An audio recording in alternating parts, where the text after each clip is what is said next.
বাড়ি থেকে কর্মস্থলে গিয়ে রহস্যজনক নিরুদ্দেশ দুই সন্তানের জননী। 4 দিন অতিক্রান্ত হলেও মিলে নিখোঁজ। পরকীয়া প্রেমে জড়িয়ে পলায়নের সন্দেহ প্রকট হয়ে উঠেছে। মাকে খুঁজে কেঁদে ভাসাচ্ছে দুই অবুঝ শিশু। দুই সন্তানকে নিয়ে বিপাকে পড়ে গৃহবধূর স্বামী নিখোঁজ স্ত্রীর সন্ধান পেতে পুলিশ প্রশাসনের পাশাপাশি বরাক উপত্যকার সর্বস্তরের মানুষের সহায়তা কামনা করেছেন। চাঞ্চল্যকর ঘটনাটি সংঘটিত হয়েছে কাছাড় জেলার বড়খলা বিধানসভা এলাকার ভুবনেশ্বর নগরে। ভুবনেশ্বর নগরে স্থানীয় একটি প্রাইভেট স্কুলের কর্মী প্রতিদিনের মতো স্কুলে গিয়ে আর বাড়ি ফিরেননি। নিখোঁজের দিন স্কুলের কর্ম থেকে ইস্তফা দিয়ে স্কুল ছাড়ায় পরকীয়া প্রেমের জড়িয়ে সেখানে আত্মগোপন করার সন্দেহ প্রকট হয়ে উঠেছে। এই ঘটনার 4 দিন অতিক্রান্ত হলেও মিলেনি কোনো খোঁজ।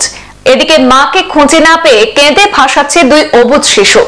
ইতিমধ্যে নিখোঁজ গৃহবধূ সুলতা সিনহার স্বামীর পক্ষ থেকে বড়খলা বিহারা পুলিশে এজাহার দায়ের করে সহায়তা চাওয়া হয়েছে। এছাড়াও গৃহবধূকে কোথাও দেখতে পেলে বিহারা পুলিশে কিংবা তাদের পরিবারে জানাতে বরাকবাসীকে আবেদন জানানো হয়েছে। তথ্যে প্রকাশ, গত 10 মে শনিবার সকালে ভাঙারপাড়ের একটি স্কুলে কর্মস্থলে গিয়ে আর বাড়ি ফিরেননি গৃহবধূ। বিকেল অবধি না ফেরায় দুশ্চিন্তায় পড়েন পরিবারের সদস্যরা। মোবাইল ফোনেও পাওয়া যায়নি তাকে। শুধু একটি সূত্রে পরিবার নিশ্চিত হয়েছে যে ওই দিন স্কুলের দায়িত্ব থেকেও নাকি অব্যাহতি নিয়ে স্কুল ছেড়েছেন 5 ফুটের অধিক উচ্চতা ও ফর্সা রঙের 27 বছর বয়সী সুলতা সিনহা। গৃহবধূর স্বামী মোহিত কুমার সিনহা কর্মস্থলে সেখানে থাকেন গুয়াহাটিতে। আর হতচকিত ভাবে স্ত্রীর এইভাবে নিরুদ্দেশ হওয়ার খবর পেয়ে তড়িঘড়ি বাড়িতে পৌঁছে অনেক খোঁজাখুঁজি শুরু করলেও হতাশ হতে হয় তাকে। শেষ পর্যন্ত পুলিশের দ্বারস্থ হলে তদন্ত শুরু করেছে পুলিশও। কারোর সঙ্গে সম্পর্ক থাকার বিষয়েও কোনো তথ্য পরিবারের হাতে বর্তমানে নেই। নিখোঁজের ঘটনার প্রায় 90 ঘন্টারও বেশি সময় গড়ালেও এখনো পর্যন্ত কোনো সন্ধান পাওয়া যায়নি বলে পারিবারিক সূত্রে জানা গেছে। আমাদের হাতে মন্তব্য রয়েছে সেই নিখোঁজ গৃহবধূর স্বামী মোহিত কুমার সিনহা এবং সেই গৃহবধূর শ্বশুরের। আমরা শুনবো তাদের মুখ থেকে বিস্তারিত। আমার নাম মোহিত কুমার সিনহা। আমার গ্রামের নাম ভুবনেশ্বর নগর, পোস্ট অফিস ভুবনেশ্বর নগর, ডিস্ট্রিক্ট কাছাড়, আসাম। আমার ফ্যামিলি গত 2-3 মাস ধরে আর কি আমার বাচ্চা স্প্রিং ডেজ একাডেমি বাঙ্গারপাড় সেই স্কুলে মেয়েটা 8 বছর চলে, ক্লাস 3-তে পড়ে, আর ছেলেটা SKG-তে পড়ে। ছেলেটার বছর 5 বছর হয়ে গেছে, কিন্তু আমার ফ্যামিলি ওইটা 2-3 মাস পরে জুড়ে আর কি ওইখানে মাদারের জব করার পরে আমি শুনছি আর কি 2:40-এর সময় স্কুল ছুটি হয়ে গেছে। 10 তারিখে শনিবার ছিল। 2:40-এর সময় স্কুল যাওয়ার পরে স্কুল থেকে ছুটি হইয়া তখনই মানে আর ঘরে ফিরে আইসে না।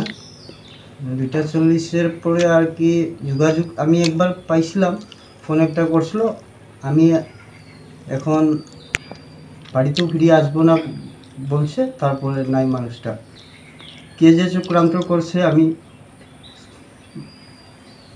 মানে কোয়ার মতো কোনো কিছু আমার নাই। যদি কেউ এই চক্রান্ত যদি জড়িত আছে তাইলে সেটা আমি উচিত বিচার চাই।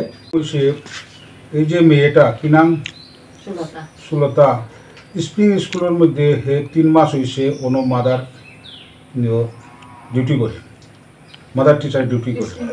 তো মেয়েটা এখন গত 10 তারিখের মধ্যে স্কুলে গেছে। স্কুলে গিয়া তার ডিউটি শেষ করিয়া এরপরে রিজাইনও লইছে যে আমি কালকে থেকে আইতাম না। বাচ্চারা আবার যে গাড়ি লইয়া যায় ওই গাড়ি বাচ্চারা লইয়া আসে। এরপরে হে কোন দিকে গেছে কইতাম পারে। পরে তার কোনো খবর পাওয়া যায় না, মোবাইল সুইচ অফ করে রয়েছে। সুইচ অফ করার পরে তার কোনো খবর পাতা পাওয়া গেল না। এরপরে আবার আমরা গিয়া তদন্ত করিয়া দেখি আর কোনো মানুষের কাছে জবাব পাই আর না। পরে তার ভাই গিয়া কালাইন, গুমরা, বিহারা এই এরিয়ার মধ্যে আর প্রথম পাশে আত্মীয় স্বজনের মধ্যে জিজ্ঞাসা করিয়া তারা খুঁজিয়া পাওয়া গেল না। না পাওয়ার কারণে এই বাচ্চা দুটা ফালাইয়া হে গেল কোন দিকে করিয়া গিয়া আমরা বিকালে গিয়া থানার মধ্যে মিসিং কেস একটা দিয়াইলাম। কোন থানায়? বিহারা থানার মধ্যে। বিহারা থানার মধ্যে মিসিং কেস একটা দিয়াইলাম, তার নম্বর দিয়া দিলাম, ফটো দিয়া দিলাম, কিন্তু তার কোনো পাত্তা এখনো নাই।